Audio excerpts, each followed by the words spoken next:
Hello, and welcome to another episode of Anomalies. Um, I've been the last time I did this show, I thought a lot about how I introduce the topics that we talk about, and I said something in the past that we're into really fringe topics, topics that other people don't want to talk about, and we've been talking about them for so long that they're not fringe topics to me. They're kind of mainstream, and I hope that that's what our podcast does is make some stuff that seemed kind of far out, not so far out. Well, I'm Dan Hall, one of the co-hosts, and my other co-host buddy, Dave, who has an interesting new backdrop for Zoom. You've got a pyramid backdrop, right, Dave? Yeah, pyramid and Earth Oh rise. yeah. Looks like Oh, yeah, I like that.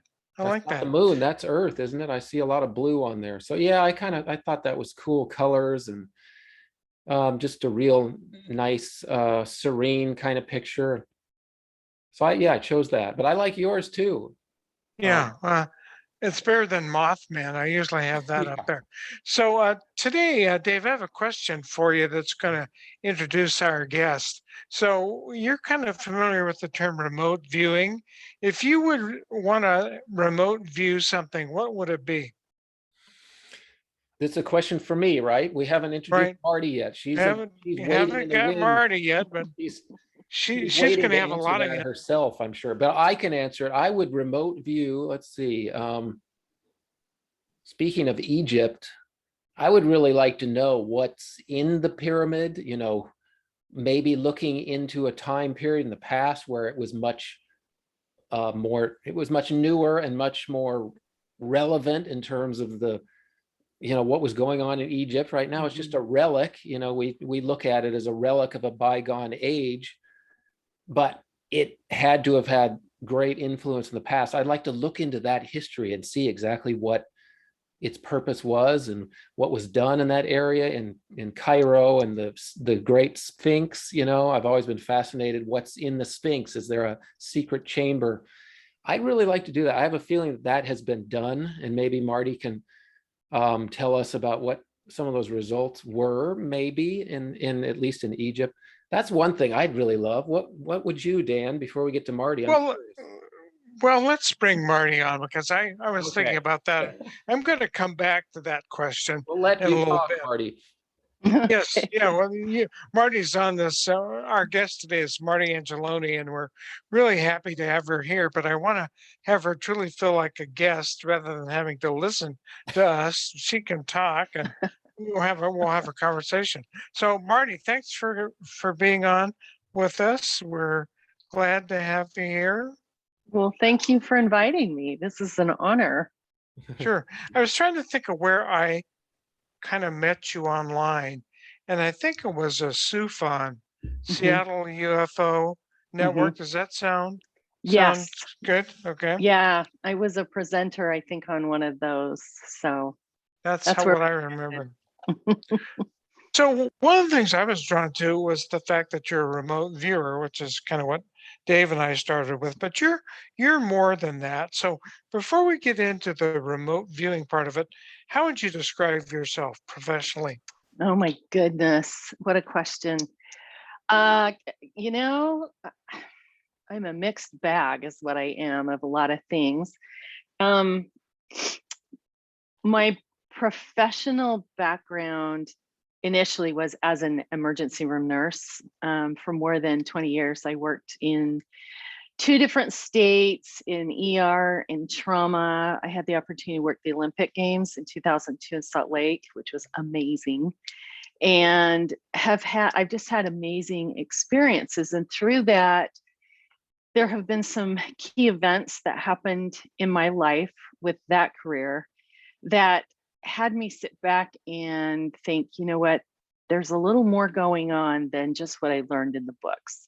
And while I didn't really embrace it, I did trust that gut feeling that I had with a lot of my patients. And by accident, I I had gone in to watch someone in the burn unit who had been severely burned. And one of the processes they use for people who have been burned is they they'll put them in these tubs and scrub the skin so that they can have new fresh skin grow. But it's an incredibly painful, horrific experience for the patient. And so I was there more as an observer than a participant, although, you know, we would step in if we needed to. And this poor woman had been medicated as far as she could be medicated. She couldn't take any more. It would stop her, drop her blood pressure, and then we'd be doing all kinds of other stuff. So she was still freaking out.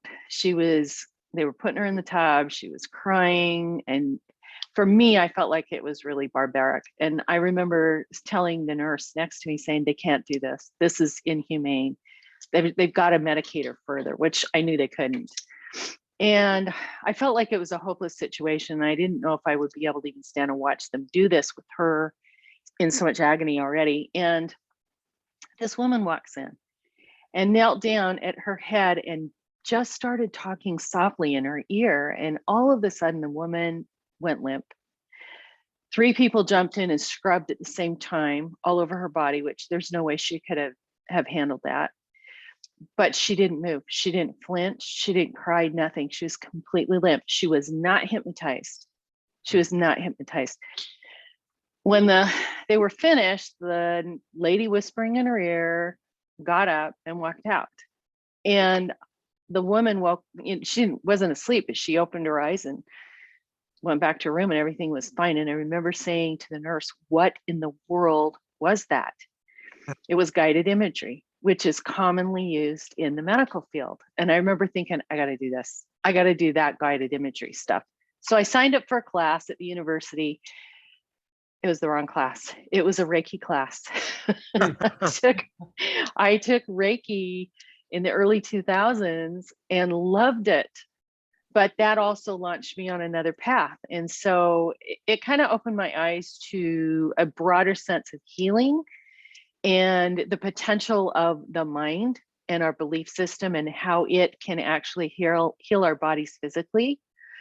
And so when I was fortunate enough to retire from actively working as an RN in the ER or anywhere else, I actually went back to studies and I'm in the process. I've got 1 class to go, and I will be a certified spiritual counselor. Counseling is what they call it. I don't use the word counselor because I am not a clinical counselor, but it is spiritual counseling that I do. And so I work with people. I help them have a belief in a higher power and pull that positivity into their life and allow that to do healing.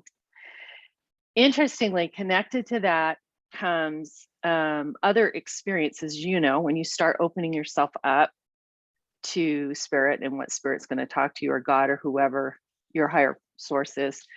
And again, that's semantics. The verbiage doesn't matter to me. There is somebody that's higher than us. And so when you get that belief system and you stop doubting your own impressions and start just accepting them, even if they don't make sense, more of those begin to open up. And when I teach my courses on this and work with people, I teach them that it's like having a quiver, that you put arrows in, only the arrows are actually your spiritual skills. I don't even call them gifts, because I believe everybody has this. I believe everybody has the ability to have psychic abilities. They just need to learn how to do it.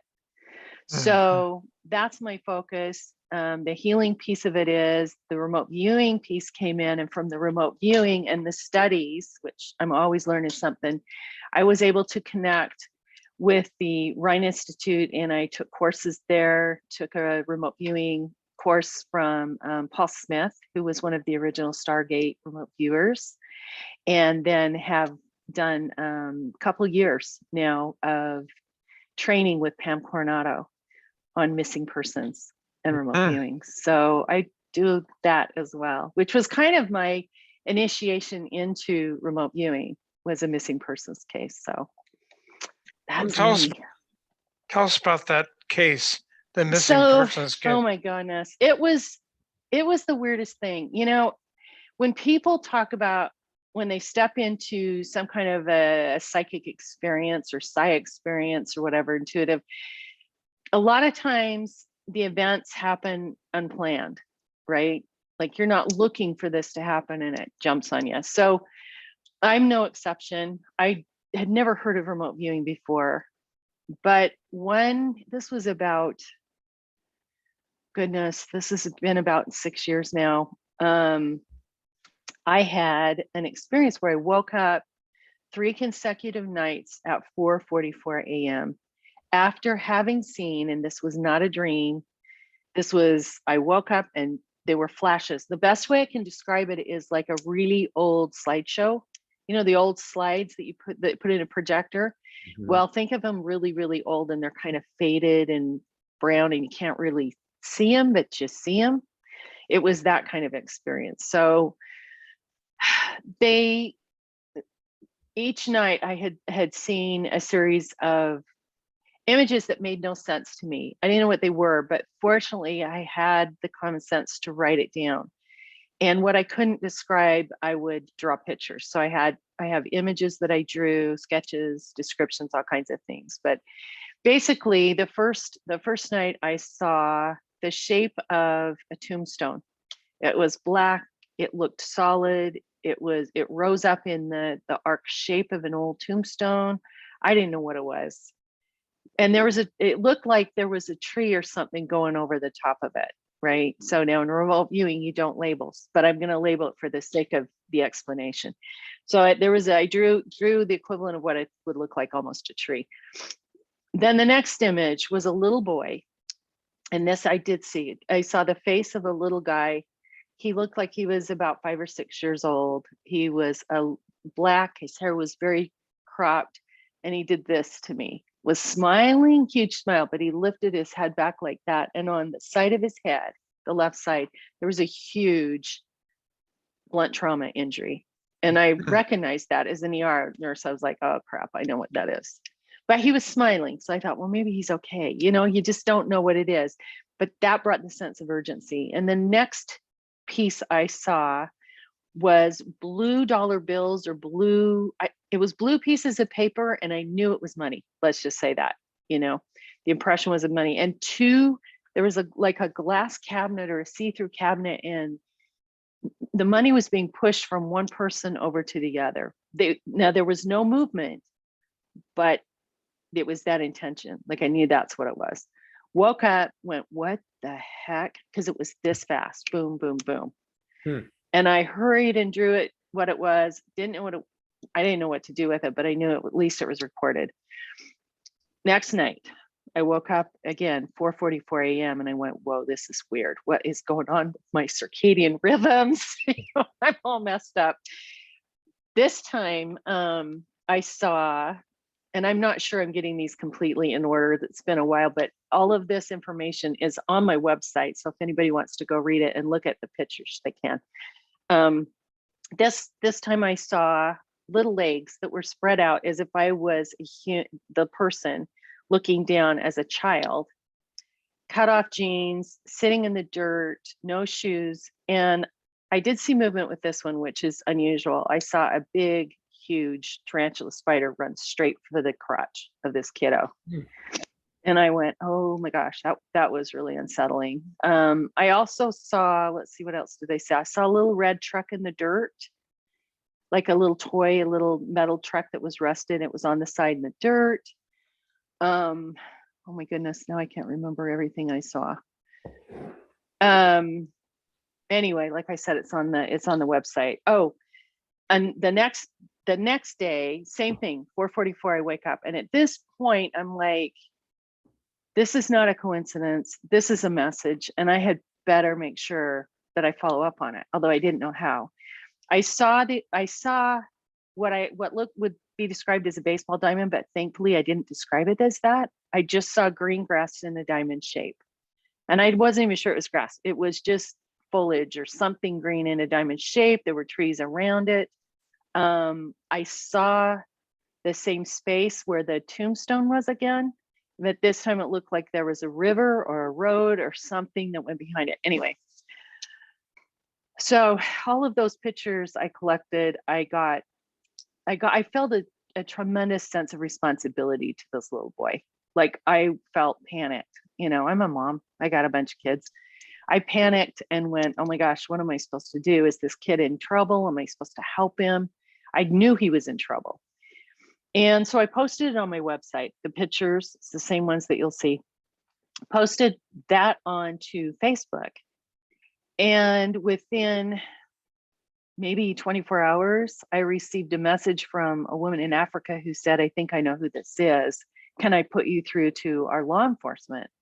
I'm like, oh yes, please do. Because I'm thinking this will take the burden off of me, right? So the captain of the law enforcement, this is in Africa, this is not US, this is African law enforcement, contacted me and said, how do you know about evidence we haven't released? What's going on with you, right? So immediately I'm suspect. I didn't anticipate that. Yeah, which is common. If you're going to work with law enforcement, they want to know where you get your evidence, right? So I had to explain to her, I was just living in Seattle at the time. That's when it happened. I was living in Seattle. I'd never been to Africa. I didn't want to go to Africa. I love all the animals there, but I had really nothing to do with Africa. This is just something I saw. And for whatever reason, she believed me. So then there was correspondence that happened back and forth over the next couple of months. And she sent pictures to me of an area called Kloofendal, I think is how you say it, in Africa. It is a nature reserve, and they have a spider, an arachnid reserve that is in a diamond shape. And the kids, I know I'm getting chills talking about it. The kids go in there and they catch spiders, study them for a day, and then release them. So all of a sudden things are starting to make sense. Well, apparently African currency, $100 bill equivalency is blue. And she said that Kloofendal is actually the area that they are looking for this little boy. And when she showed me the picture, it looked just like the little face I saw. Wow. So yeah, that's what I said. What country though? In Africa, what country? South Africa. I don't know, wherever. I don't know. Kloofendal. You have to Google Kloofendal. Like I said, I seriously don't know anything about Africa. Wow, that's right.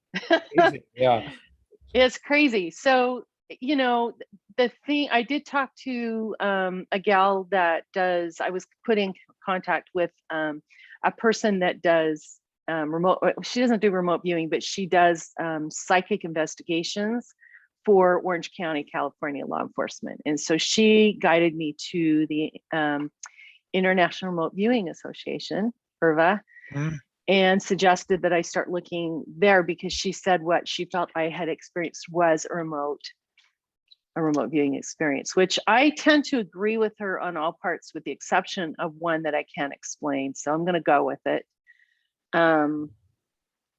Anyway, that's how it started. Fascinating. Crazy. But yeah. You left us hanging though. What? So you know what? I know. Let me tell you, one of the words I heard, this is another thing, I heard the name Ari, A-R-I. And I also heard Mumbai. And I honestly didn't know, you guys, I'm so bad at geography, really. I didn't know where Mumbai was, so I had to Google it. It's in India, for those who are as bad at geography as I am.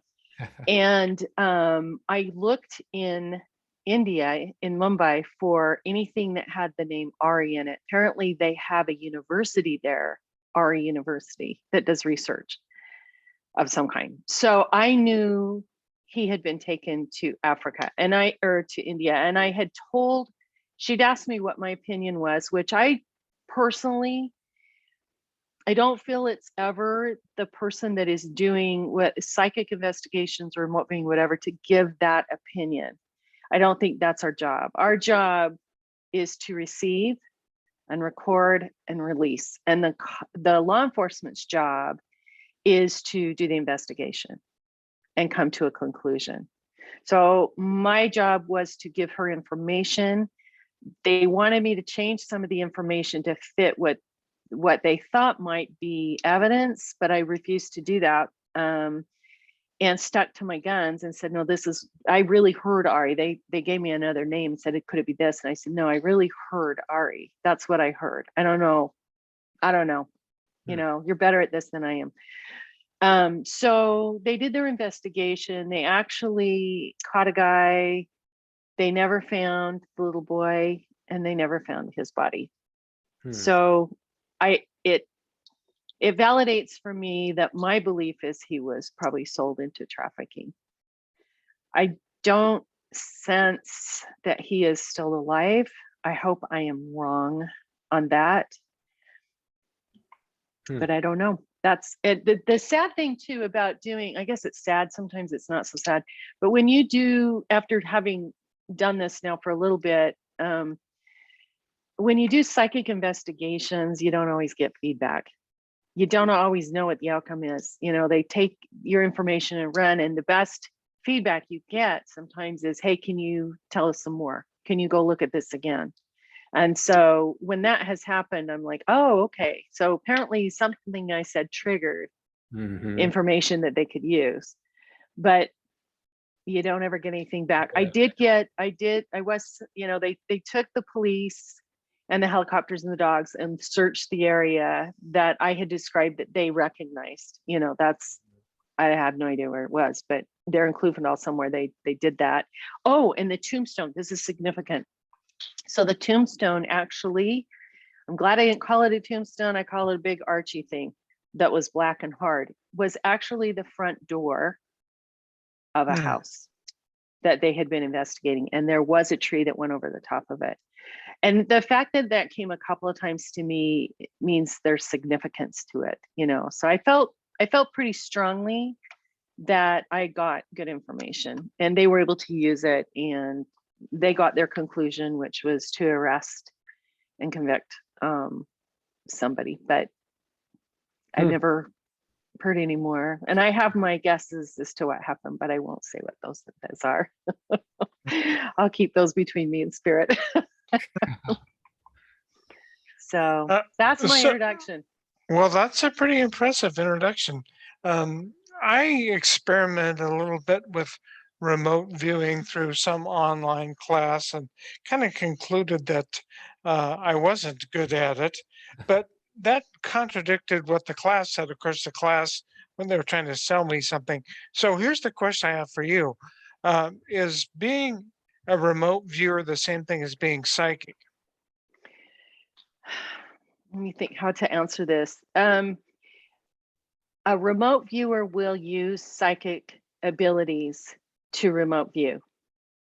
A psychic may use remote viewing methods to get remote viewing information to hit a target. But being a remote viewer, I do think if you're remote viewing, you are using psych. There's no way to not remote view and not be psychic. That's just how it works. However, you can be psychic and not use remote viewing methods. So the difference, in my opinion, and again, there are so many knowledgeable people who would probably answer this better than I will. But in my opinion, remote viewing, yes, it is a psychic ability, but it's so regimented. Like there are ways to do it. And I'm talking about controlled remote viewing that was taught by Ingo Swann in the Stargate. Right. Yeah, because there's other methods of remote viewing. So the CRV, which is what I was trained in and which is what I use, it is very methodical. There's 6 stages that you go through. It's usually double blind. When you do it, the target is given to you at the end most of the time, right? And so you get validation as to your accuracy, and you don't even interpret it. It is interpreted by a third party. There's somebody else that conducts the whole thing. Your job is, again, just to receive, record, and release it. And then somebody else does that. Now, a psychic will receive information, and that information is usually interpreted by the psychic as well. In remote viewing, in my experience, the remote viewing images are not moving. That is probably the biggest piece for me. So it is literally looking at still slides. And one of the things Paul taught in his course is that if you start becoming real sure at what you're seeing and you can describe in detail everything, you're off target. The target is usually the one thing that is, you're kind of going, wait a minute, what did I just see? Like it's not clear. It's blurry. It's impressions of it's like looking through water at an image. You can kind of see it, but you can't always see it. And so that's why you describe it. You don't ever identify. You just describe what you see. And then through each phase, you add more detail, and the third party can come in and interpret what it is. Psychics, they can sit, you can chat with, like mediums, you can chat with those from the other side. You can get visions that are active, moving visions. It's a completely different experience. But yes, psychic skills are used in both. Did that answer your question? It did, and it kind of leads to the second question. And I get different answers depending upon who you talk to, but the old Yeah. question is, can anybody be a psychic, or does anybody have psychic abilities? And then the corollary question would be, can anybody remote view? Yes and yes. That's my opinion. Yes, because remote viewing, Ingo Swann will tell you this, if you read any of his books, or Buchanan, or any of them, any of the ones, the originals, Paul Smith, any of them will tell you that remote viewing is a skill that can be trained. Everybody can learn how to remote view, and you can't, in order to do that, you have to draw on psychic tools, right? The best explanation of those psychic tools, I guess, I'm going to digress for a minute here, so pull me back if I veer off too far. But the best way I can describe that is, we all have our senses, our physical senses. They're actually 6 senses. The sight, sound, taste, smell, touch, and then proprioception is now a 6th sense, and that's what keeps us from crashing into things or falling over, right? It's you feel that it's a proprioception thing. All of those senses also have an ethereal match. So you could, and if anybody's daydreamed, if you've daydreamed, I learned this from Pam Coronado, if you've ever had a daydream, you're using clairvoyance, you're using your psychic vision, right? Because you're probably not seeing what you're daydreaming about, right? So, and same thing with, I always tell people this, if you read a book and you hear the words in your head, that's clairaudience, right?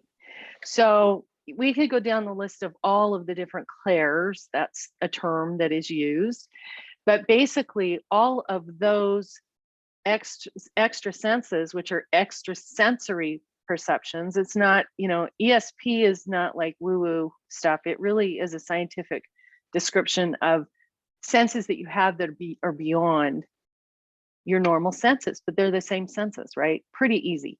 So those ESP sensories that you have are what is used for psychic work. It's what's used for remote viewing work.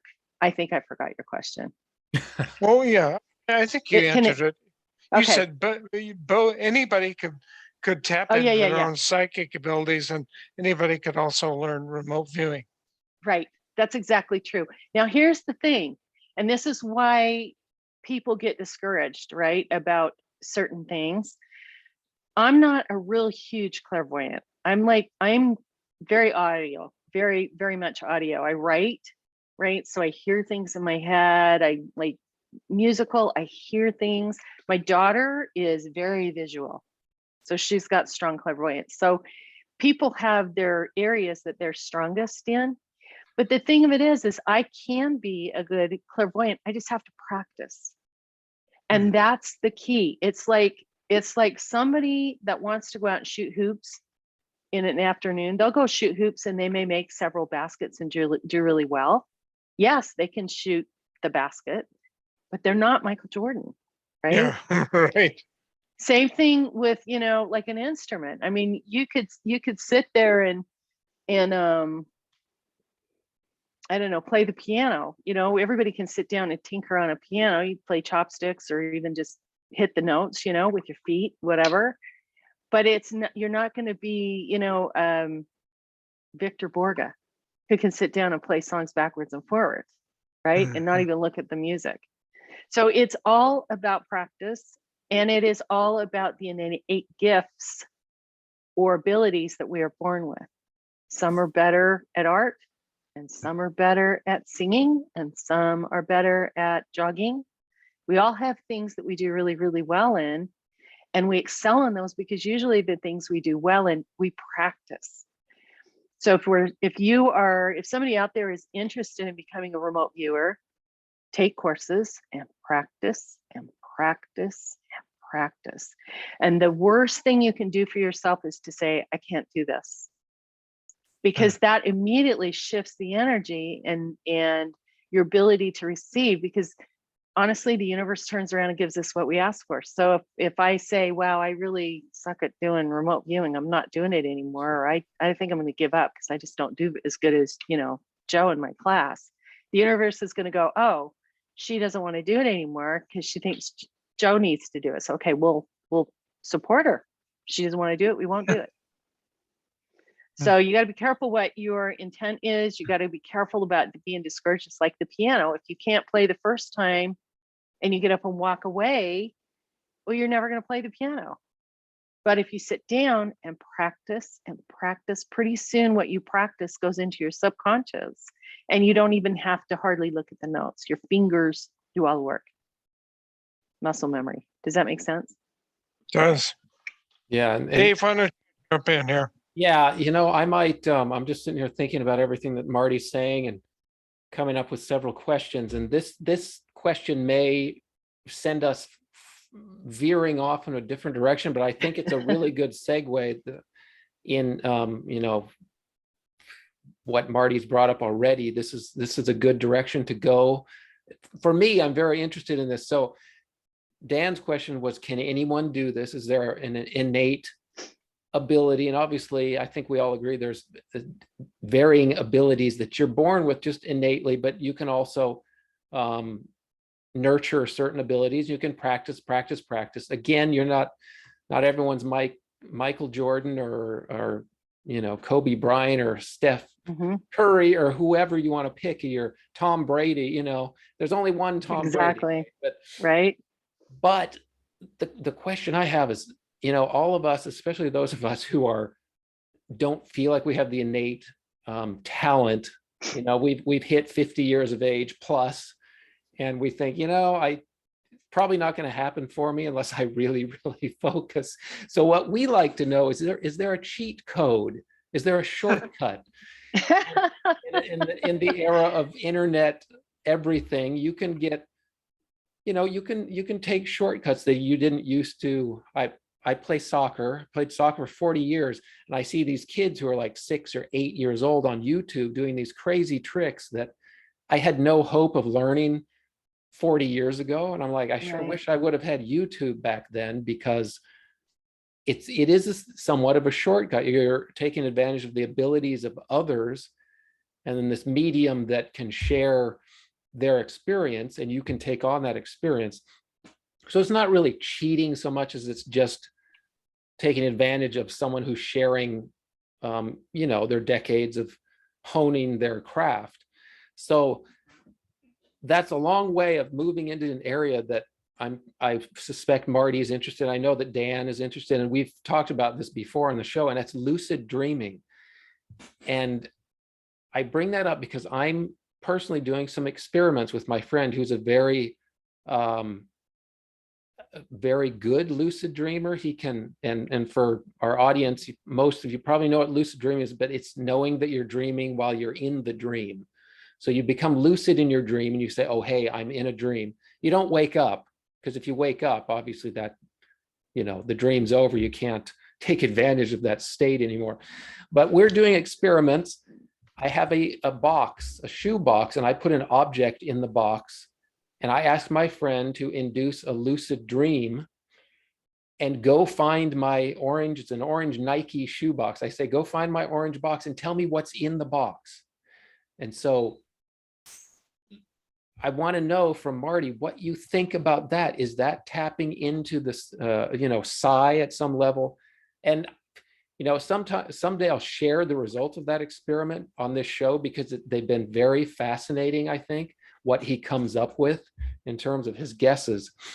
So could that be a shortcut to some of these things that you're describing, psi remote viewing, is it possible, do you think, Marty, that you could say go into a dream and go to some of these places that you're seeing through your different protocols here? What do you think about that aspect of dreaming? How does that fit into the whole psi thing?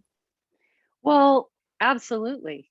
I mean, dreaming is one of the tools that we all have. Everybody dreams. I mean, it's rare that you find anybody that does not dream. Granted, there are people who don't, but dreaming is clairvoyance. It's visualizing or experiencing. It could be more than clairvoyance, but you're visualizing events or situations or something, and you're not necessarily there. And people who talk about astral travel will claim that, their spirit leaves their body and goes maybe to look in your shoebox, right? I feel like the task that you've assigned is kind of like, it's like remote viewing on steroids. I mean, it's cool experiment. I want to know how. Well, that's what I'm saying. It seems, I mean, maybe it's a loophole in the system, right? If you're able to. I don't think so. Probably not. I think it's just a different process, right? So when you lose the dream, you two are setting an intention, which intention is, I'm telling you, it is the key to everything, right? So you set your intention. He's going to go look at an object. There's the target. He's going to remotely view the target. Maybe he'll astral travel. I don't know how he's going to do it, but you've given him a target. It's blind. It's hidden from. Now, if somebody else put it in and you didn't know what it was, it'd be double blind. That'd be awesome. Yeah. But then hopefully when you're done, you reveal the results after he gives you what he's given you. And if I could give any suggestion to your friend, it would be get rid of the nouns and just describe what he's seeing or draw pictures, because that would be the remote viewing piece of it that will allow, like the baseball diamond, right? I didn't call it a baseball diamond. I'm so thankful I didn't, because if I'd said, oh, I saw a baseball diamond, they wouldn't have recognized it as the diamond shaped grassy area where the spiders, were researched. So if he can drop the nouns and just describe what he's seeing in the box, I'll bet you'll find that the accuracy is there. I'll bet you will. It's really interesting, because that's kind of the way we evolved throughout, is that just tell me, your impression, don't try to tell me what the object is, just draw. And, he draws a picture too. And a lot of times the hits, and I believe we've gotten several hits, they are something that's not immediately apparent, but then when you realize, oh my God, you drew an object that's the same shape, exactly, and the same purpose or whatever, there are different things that it's like, wait, you actually saw it, but your creative mind molded it a different way. And so that's another question for you, Marty, is that the creative mind is always active. I mean, typically it's active. How do you remove, or is there a way to remove the imagination and the creativity that's just naturally inherent in your your doing? Well, this is also a difference between psychic and remote viewing. Like a psychic working with people as a medium or an intuitive, versus, I'm having a hard time picking my words, so bear with me, versus someone who is using remote viewing protocols, right? So as you're going through each phase, there's the potential to have what's called an AOL, an analytical overlay, which is basically you're coming in and identifying, oh, I know exactly what that is. I saw this round thing going around. It's Ferris wheel. I know that for sure. And you draw a Ferris wheel, and you're seeing all the kids there, right? You've gone off, and Pam calls it building a castle, which I love. So you're over there building a sandcastle, and the target's over there the other way. What you actually saw was a wagon wheel, right? So if the person had drawn a round figure with spokes, or with, how Ferris wheel has all those different pieces to it, and not identified it as such, then a third party could come in and look at that and go, I know exactly what that is. It's like that fable of the blind men who are feeling and describing an elephant, Mhm. Everybody gets different pieces, right? So if there's a really important, like this is what Stargate did. They grabbed several different remote viewers, and each of them went to the same target, but maybe the view was different. Maybe somebody was viewing it north looking south, maybe somebody was viewing it west looking east, somebody was looking overhead, somebody was standing in the middle and getting a circumference pitch. Every single one of them was correct, but they were different. And because they described what they saw versus saying, oh yeah, there's a fridge over there and there's a door over there and there's, they were able to piece it together and get actual locations, and they, they've rescued POWs doing that. So I don't think, to answer your question, is there a cheat or quick way to do it? I think absolutely. Go to YouTube, take every course you can take, read every book you can get your hands on, educate yourself over and over again, talk to people who are doing it, look for ones. For me, I felt like I wanted to go right to the horse's mouth, right? So I don't want to take too many levels down. I wanted to go straight to the Stargate people because I was really interested in what they were doing. And so that's why I took the courses from the people that I did. And so I would say, yes, absolutely do that. Mhm. The answer to your question, is there a cheater way? Ask Pele if you can put on really great tennis shoes and be a really excellent soccer player. Yeah. I can answer Yeah. that question. No, the guys with $300 shoes are not usually the best players on the field. In fact, they may right. be less than So average. here's the thing. You can put on those, they're not tennis shoes, they're cleats. So you could put on, really expensive cleats, but until you get out there and start kicking that ball, using the right side of your foot and bouncing it off your head and doing what you've got to do to learn those drills, you're not going to be really, really good. So the answer is, yeah, there's things there. You've got great resources out there now that none of us had when we were younger. Yeah. But it's not going to propel you forward until you take the time to practice. Practice. So once you do, I'll let Dan get in here with more of his question. I've got one more, and that's once you have established and found and collected the best of the best, which I think Stargate was probably the prime example of, right? Yeah. And you get, well, unfortunately, so who was the agency? Was that FBI or CIA? It was the CIA, and then it went into the military. Mm-hmm. Actually, it's military and then CIA. Yeah. Okay, so when CIA, has resources that are impeccable, and it undoubtedly got some results, where does it go from there? Does it always go black? I mean, does it always disappear from the public's view, or does it only come out decades later? What's your opinion and your knowledge about the whole Stargate experience? Can you tell us and our audience, just the nutshell version of what happened there? I don't feel qualified to do that because I'm getting it from somebody else who got it from, you know what I mean? I'm too far down. Well, that's what most of us do, though. So. I know, right?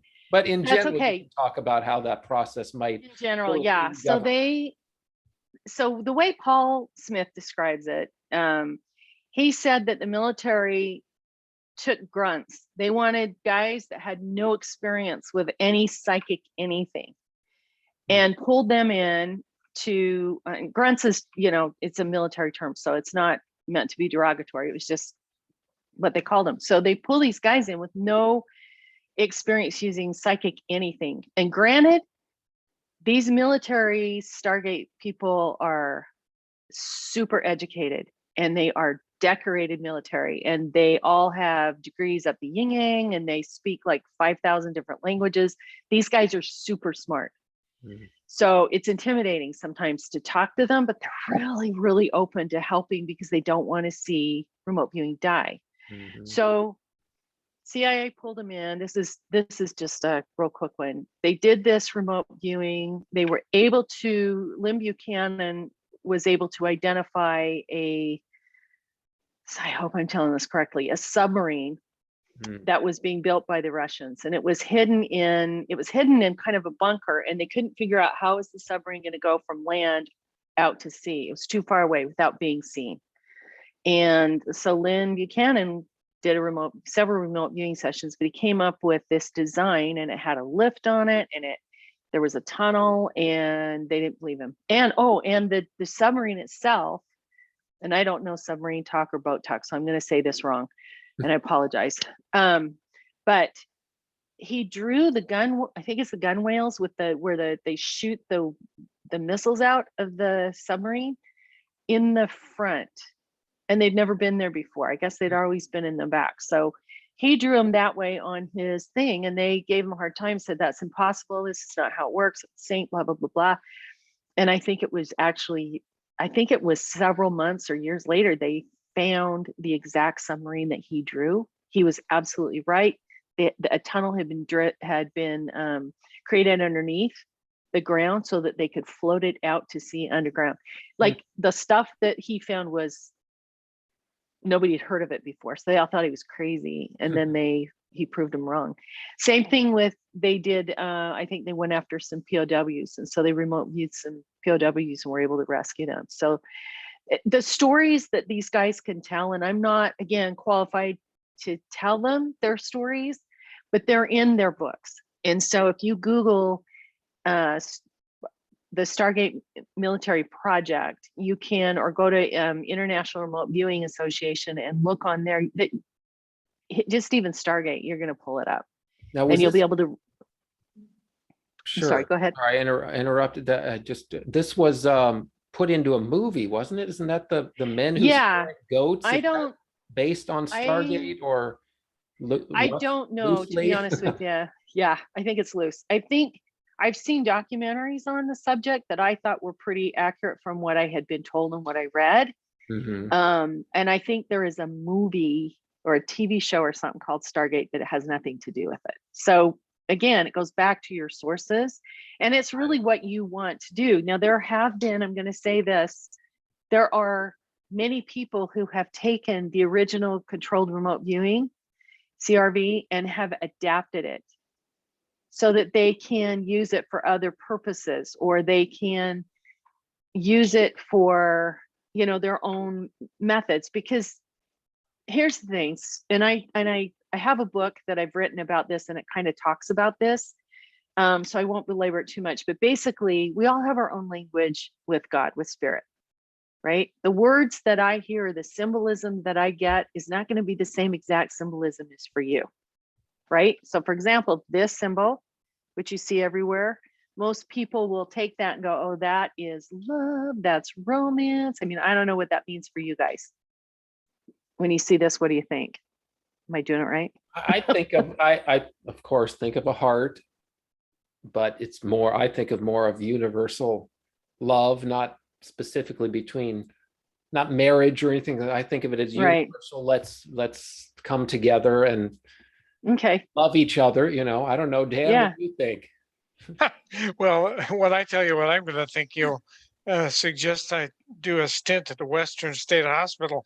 But for some reason, the image of a crab came up to me, and I don't know where That, haven't you? that's all about. The heart. Yeah, hands or I whatever. don't know. Anyway. Well, okay, so no, you're not so far off. So for me, because I'm a nurse, right? ER nurse, cardiovascular system. Oh, yeah. So everybody, and none of us are wrong, right? None of us are wrong. Somebody, this month, people were seeing this and thinking Valentine's, my Valentine, right? Other people see heart and they'll go, oh, my passion or my chakra. So that one symbol, and even the way it's spelled out, has a different meaning for everybody, right? And it's really because that's how God speaks to us. We each have our own symbols. We each have our own vocabulary. I teach my students, and it's in my book, to write down everything that they feel impressed. So Danny would write down the word crab next to heart, right? And then pay attention. Yeah. Pay attention. Well, let me tell you, I'm married to a double cancer, right? Or maybe he's a triple cancer. This guy's got cancer all over him. He's the crab. And he is so tender-hearted. I kid you not. if I look at him cross-eyed, he's, so I don't think you're that far off. I think that's really true. Crabs are very gushy inside. So anyway, that spiritual language is unique to everybody, and the tools that you receive to do your remote viewing is going to be just as individual. So I think there was at one point a big discussion about, is this right? Is it wrong to do it a certain way? And my understanding is the consensus is there are certain things that are probably more appropriate than others in a remote viewing situation, but the ultimate result is to get the target. And however you get there, that's great. That's great. So I used to work in the criminal justice system. Matter of fact, I spent 10 years doing that, and I'm kind of wondering what possessed me to do that. But anyway, I tend to look at the nefarious side of human behavior because that's what I got exposed to. So I'm thinking about remote viewing as a tool to do unethical, illegal things. How would you address that? What are the ethics, or are there ethics of remote viewing? Is it, was it weaponized to any degree by, because we're talking the CIA, and I don't necessarily think they're a bunch of Boy Scouts. So yeah, I don't know. I can't speak to that because I've not been involved or witnessed it. I don't doubt that there are people who use remote viewing, like you said, nefariously. But there's other psychic abilities that people use nefariously. That doesn't mean that we shouldn't still honor and use them for good. I believe, if I'm remembering the history correct, that the Stargate project started because the US military knew that the Russians were using remote viewing against the United States. So it was approved and utilized during the Cold War, during the Reagan years. Now, you asked me a bit ago about, do I believe it still continues or does it end? It was disbanded. The Stargate project was disbanded and everybody went their own way. But these guys are, these Stargate viewers that were involved there are very much an advocate of helping others learn the skill. They want people to remote view. And I believe that while maybe the Stargate project does no longer exist as such, I don't believe for one second that somehow there's not some kind of remote viewing group that is doing something for our government. And I don't know that for sure. This is me just throwing out, my thoughts. So nobody come after me.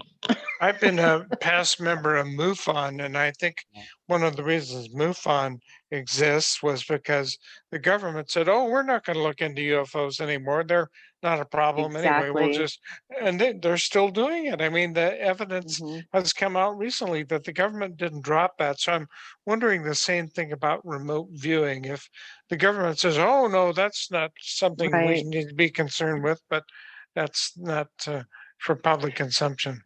Well, yeah, because if you think about it, if remote viewers and remote viewing, the process is used as, I don't want to say a weapon, but used as a security or a secret kind of weapon for defense purposes, they're not going to go tell everybody, "Hey, guess what we're doing?"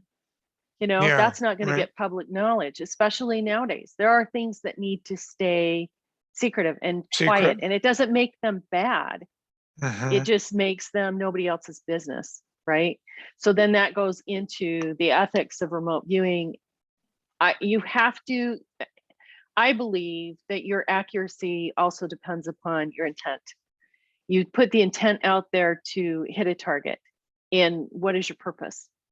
What is your purpose for doing so? I don't believe that Spirit's going to guide you into a nefarious act. So my thought is, while you can probably, and this again is just my opinion, while somebody that maybe has bad intentions decides to use remote viewing to view something maybe they have no business viewing, I'm not 100% convinced that Spirit's going to let them see that target.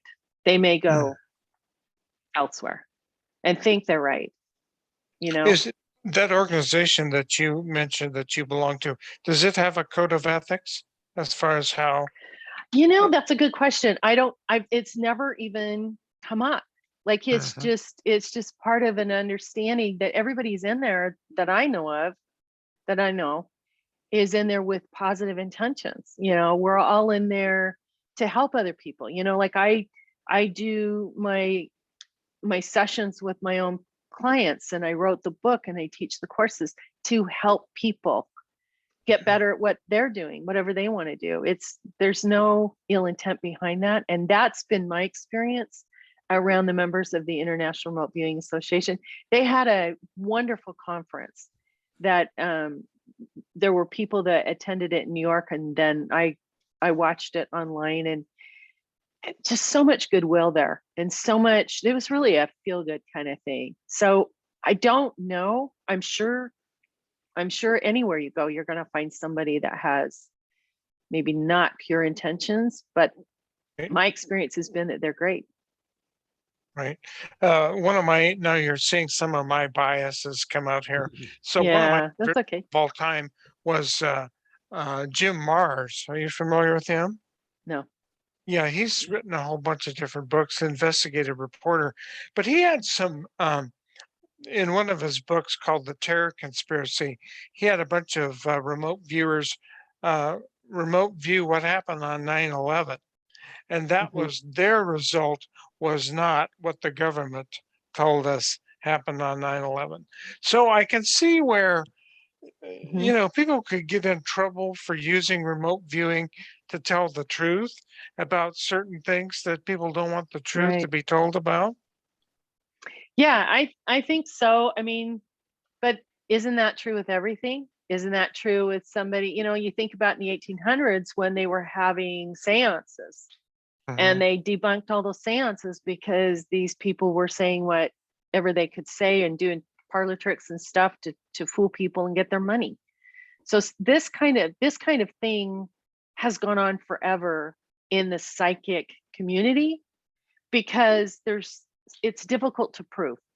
Yeah. It's difficult to prove. And while remote viewing does have the ability to get validation on a target, somebody that is experiencing maybe a psychic event, like, Lynn Buchanan saying, I know what I saw and this is what I saw, or me, when they said, well, did you hear this? And I'm like, no, this is what I heard. This is what I saw. Right. And I think it is the obligation of anyone who decides to venture into remote viewing or any kind of public psychic work to keep their ethics Mm. open, pure, and transparent. I think it is the obligation. I know the missing persons that we do, that's a tough one because there's so many emotions involved, and there are people that will come and say, hey, my friend's little girl has gone missing, would you please go and see what you can see? And I've done what I've been trained to do, which is Pam's example. She's just amazing, and she said, I don't work for anybody except the family and law enforcement, and the reason is an ethics reason. Right. I also will not, I don't always, like, people say, well, are they alive or are they dead? I don't always give that information Mhm. because that's ethically, I may know the answer, but it may be not the right information for them. So we talk about what's at the scene. We talk about, other things that will help them locate the missing person, which is my job. I don't interpret it. I just give them the information of what I see. So there is a high ethical standard with anything that you do with community, whether it's teaching or working in the medical field or law enforcement, whatever it is, there's a high standard. And I want to believe that as people who seek to better themselves and assist and help other people, that our intention is high and that we are without guile, and like I always tell my people, I was like, assume good intent until they prove otherwise. That said, you got to be safe. So What's So Go ahead, Dave. Yeah, I just, along those lines, you mentioned law enforcement and investigatory agencies, police departments. Do you have a guess as to what percentage of police departments may either publicly or in secret employ psychics or remote viewers? Do you have a feel for how common that You might? know, I don't, but there's a great book and I can't remember what it is, but I will send you the title. I read it a while ago and it talks about that very thing. It's a manual for law enforcement explaining what psychics can do for them and basically saying, hey, give them a shot. Yeah. So from what I understand, law enforcement does not talk out loud about their use of psychics. And there's a lot of reasons I think that happens. I think when there's a psychic investigator that gets involved, if they go in there trying to solve the crime, which is not their job, that's the law enforcement's job, right? They get in the way of what the law enforcement's trying to do. So that immediately makes, anybody that's worked with law enforcement, my ex-husband was a cop and they pull right back, right? And I know that there's a lot of good intention with a lot of psychics that will call and say, hey, I've got all this information, and what their information is just generic. It's not helpful. But when when these guys are getting, like I'm thinking about Gabby Petito. I actually live in Northport where, they went missing. And I can't imagine how many psychics contacted law enforcement out here and said, hey, I know, I've seen it, and maybe they did, but it doesn't help the law enforcement when they get so many people calling and saying, I've got information. And then the information is like Pamela says, they're by a river, and there's a path and there's trees around it. Like, so specific. Okay.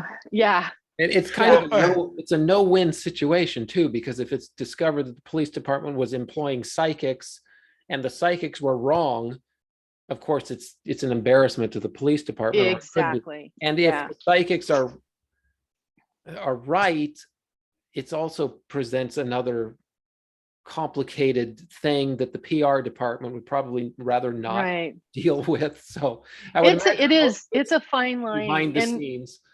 Yeah, and I think you have to earn their trust. It's like, you only get one chance to make a good impression. So you need to make sure that what you offer is of value to them and then get out of their way and let them do their job. Like I disagreed with some of the things that this law enforcement was doing with this little guy, and it wasn't my place to tell them that. If they wanted to know more, they would come to me, and I presented everything I had there. I did not hold anything back, but I only answered their questions. I didn't get in the middle of their investigation. I think that's really important. The other side to that is I did not seek any notoriety from this. And I never asked for pay for this. It's just donations or let me help. There's my intent. I just want to help. But I also don't expect them to say, hey, or hey, I was the psychic involved in this case. I don't do that. And I think that helps law enforcement know that they can trust that I'm not going to get in the middle of their investigation. I'm only there to answer whatever questions I can answer. I always say that to anybody that calls me and asks me to look for missing persons. I always say, I will give you everything that I can get for you, and then you parse through it and decide what is of use to you and what isn't. So that's it. Yeah, I was thinking our time with Marty is kind of getting to that point where it's a that's it moment. Maybe this is a way to end this, and we'll kind of go back to the question that Dave started with about what he wants to remote view, and he was interested in Egypt and some of the iconic structures there.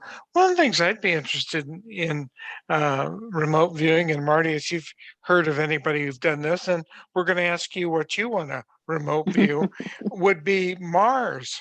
I would really like to see some kind of remote viewing experience or experiment to look at another planet and whether or not there's life on that other planet.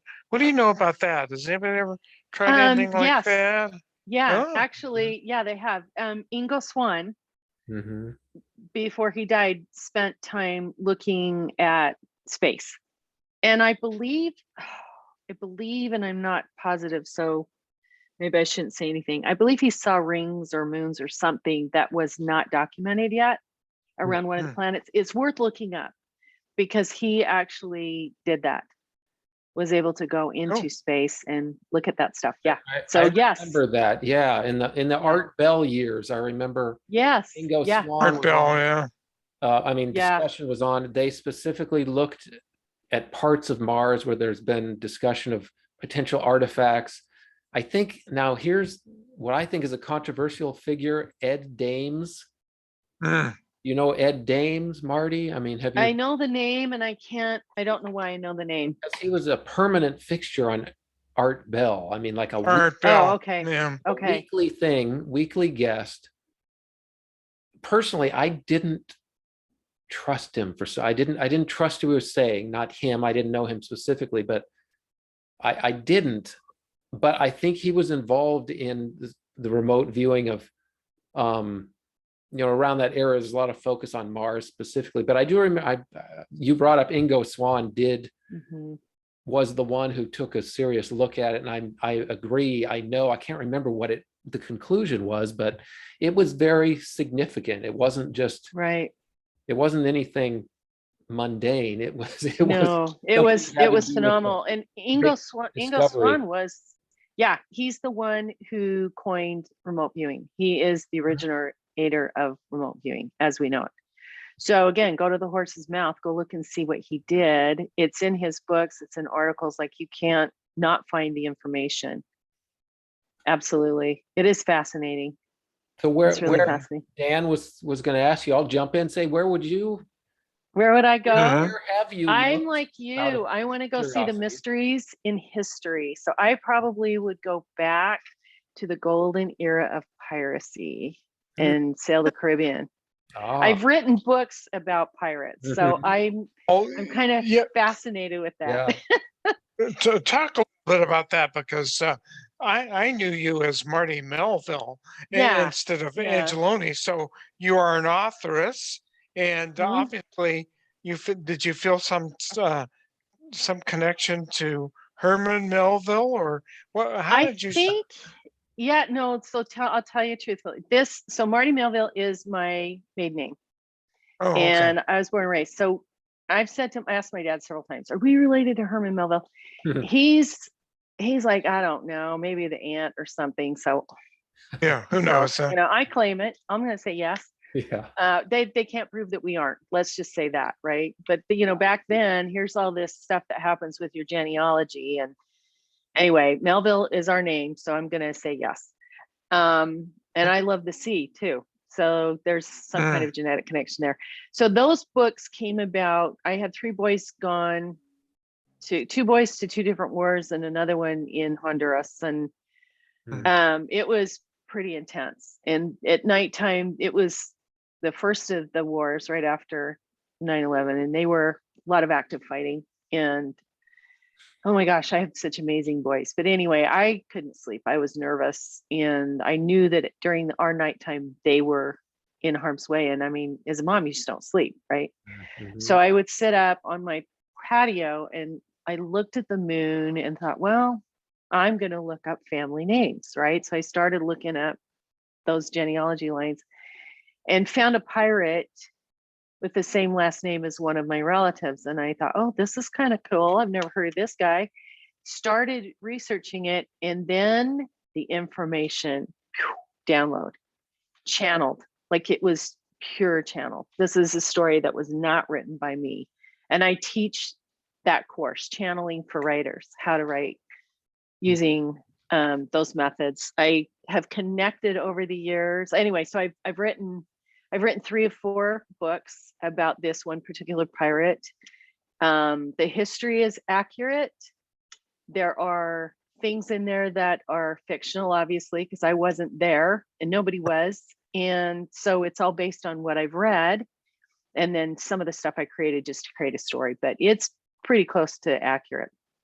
And so that series is out. I decided I would write a children's series for each one of my grandkids to encourage them to use their imagination, right? Go into your imagination. And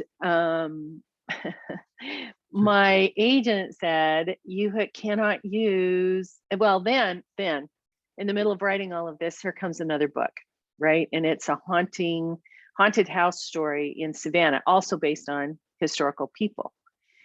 So, and that's a whole nother story. Anyway, as I'm writing this, my agent says, you can't use your maiden name. You can't have a mom pick up Grandma Ballyhoo books written by Marti Melville and then have it be somebody that's being cremated alive or something like that. You can't do that. And I'm like, oh, you're right. That's going to be bad. She goes, those pirate books shouldn't even have the same name. So I goofed on that piece. Went over to a bunch of pseudonyms. And then as I got married and took my husband's name. And so all of my spirituality work is under Angeloni. And that's so that you don't get confused from the author hat I wear versus the spirituality. But the spirituality book that I've written is, so how do I know this is real? And it teaches, it's very basic, small book. It just teaches how to recognize the clairs, how to recognize downloads. I have a brief spot in there about remote viewing. And I teach courses using that book on those things. So I'm a big believer in share the gifts you've got so that other people can improve on, be a better remote viewer than me, be a better, medical intuitive and counselor than I am. Go out and be better. That's the goal. And where we can find your books on Amazon, I guess, at your website? Anywhere, but let me tell you the cheapest way to get them. So my website, you can get them for sure. That will link you directly to my publisher, which is Dose Blant Publishing. So if you go to martimelville.com, you'll get all the pirate books and the scary books. If you go to Marti RN and martirnadvisor.com, which is this, I think it's right here. Hang on, let me see. Oh, it's right there. Let me turn to the side. Or you're going to post it, right? Well, we'll post. Is Is it behind you? You could just. It is. Let me see if I can. Yeah. See, we thought. Get out of the way. Okay, there it is, right there. M. There it is. Yeah, there it is. But we'll Marti post M. it too. RN. That's Marti RN. Oh, RN. Advisor. Sorry. Yes, yes. yes. It's kind of small. But the book on how to recognize your psychic skills and what they mean is on that website. And so on my publisher site and on my websites, you're going to get the books considerably cheaper than on Amazon. So I know I kind of cringe every time somebody goes, oh, I got your book on Amazon. I thought, you just paid probably 40% more than you would have had to had you gone straight to the publisher. So yeah, so go to my websites. That's the best place to get it. If you want to.